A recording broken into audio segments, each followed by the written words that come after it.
The sideboard is one of my all-time favorite projects with those sequential crotch panels that wrap around the whole case and just the amazing functionality this thing brings to the home. All of the dining room stuff is stored in here, tablecloths, kids' placemats are right there in the middle drawer, and it's just a really nice focal point for the space.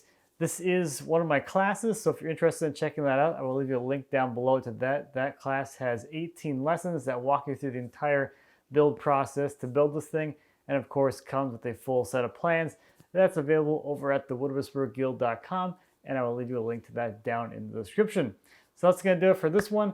Thank you as always for watching. I greatly appreciate it. If you have any questions or comments on the sideboard I made 5 years ago, I finished this one in November of 2018.